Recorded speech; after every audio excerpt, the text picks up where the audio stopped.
Welcome everyone to the Inside Java Newscast, where we cover recent developments in the OpenJDK community. I'm Nikolai Parlok, Java Developer Advocate at Oracle, and today we're going to discuss how an API that you will never use will make your life much easier in like 3 or 4 years at the earliest. For that to make sense, we need to quickly recap what bytecode is, how it's getting manipulated, why that complicates Java updates, and finally, how the new class file API can improve that situation. If you already know some of that, remember that you can use chapters to navigate to what's news to you. Ready? Then let's dive right in. Java bytecode is the instruction set for the Java virtual machine, consisting of operations like creating objects and arrays, copying variable values or references between stack and registers, invoking methods, computing arithmetic operations, etc. Those class files that the compiler generates from your Java code, they contain bytecode. And sooner or later, we throw it at the Java runtime, where the class loader will load, parse, and verify it before passing it on to the JVM, which executes it. And that's your Java code doing its thing. In a simple world, the story would end there. But in the real world, we want more. More performance, for example. So we have the just-in-time compiler that turns bytecode into machine code. We have class data sharing to cut down on the work the class loader has to do. More on that in this excellent Stack Walker episode. We have ground native image that basically takes all of this and turns it into an executable. But we can ignore all these optimizations today. What we also want more of is flexibility. And this is where bytecode manipulation comes in. Because bytecode can be generated, viewed, and changed every step of the way. Frameworks like Micronaut and Quarkus generate bytecode when your project gets built to avoid reflection at runtime.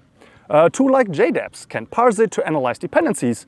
Many static analyzers like Spotbugs don't actually analyze source code, but bytecode. And an agent may manipulate it when it's loaded into the class loader, for example, to gather performance numbers like New Relic does.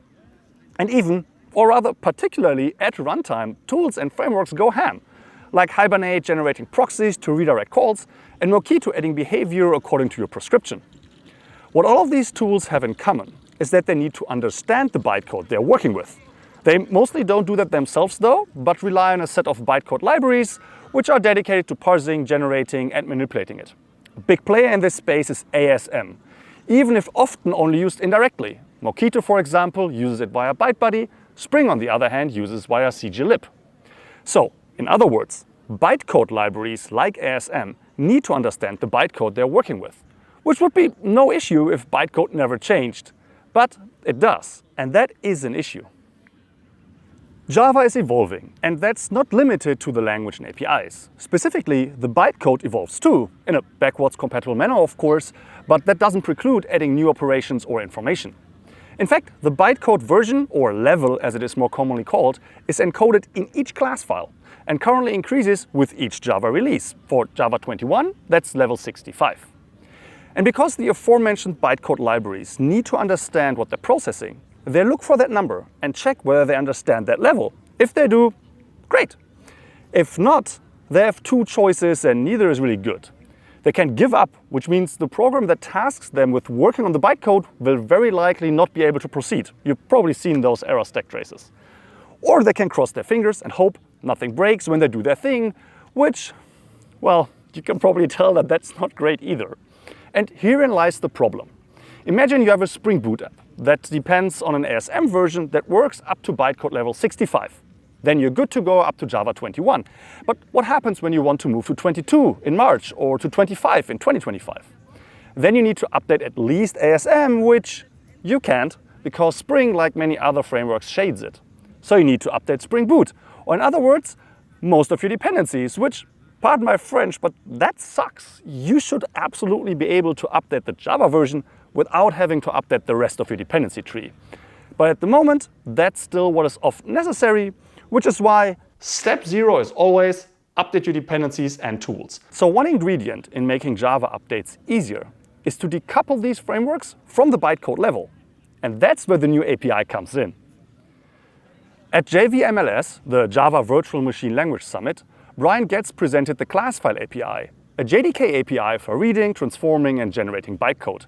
The talk is super interesting, and I strongly recommend you watch the recording, if not for the API itself, then just to see how Brian tackled the design process. Here are a few highlights. So API design is a very creative process, and usually that's a good thing.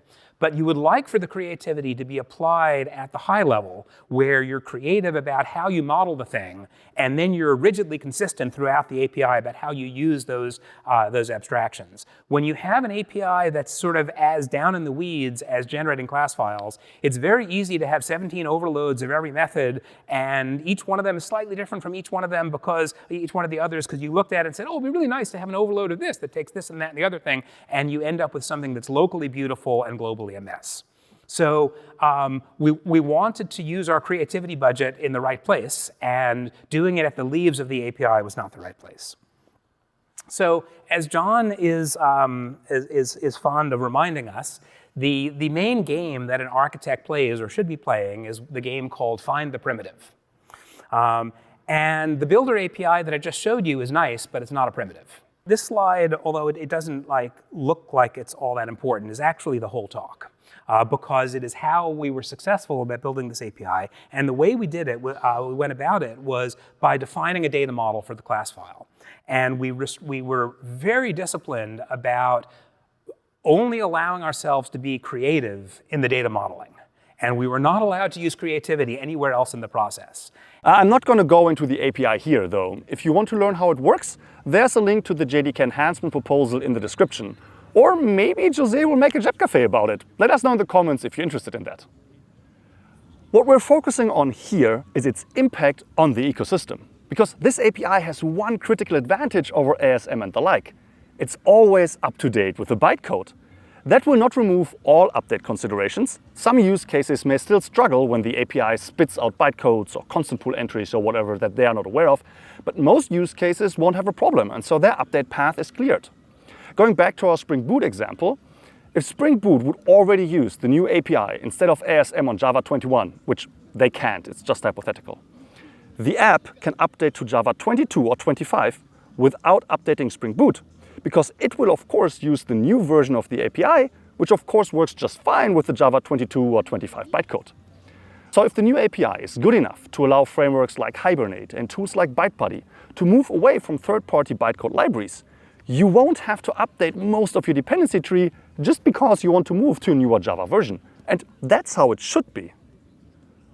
So when will this happen?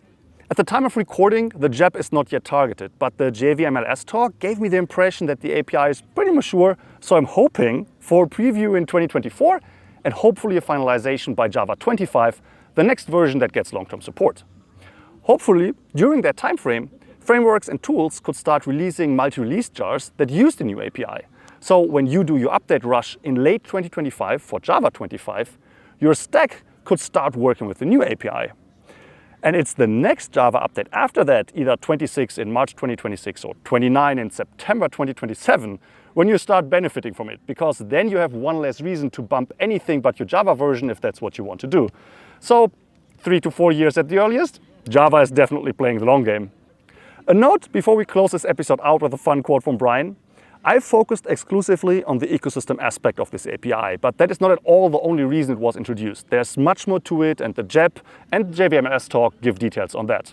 And that's it for today on the Inside Java Newscast. In 2 weeks, we'll answer the questions you sent us for the AMA. Subscribe and click the bell so you don't miss that. And while you're down there, give this video a like. It really helps getting it in front of more Java developers. Thanks, and so long. And I know what you're thinking, right? You're thinking, okay, Brian, you've been an architect for 10 years, so that means they probably took away your IDE about 7 years ago, and they don't let you code, and you're just itching to work on a cool library. So you escaped somewhere where you could hack out 20,000 lines of code before the guys in the white coats, came to bring you back to your PowerPoint, right?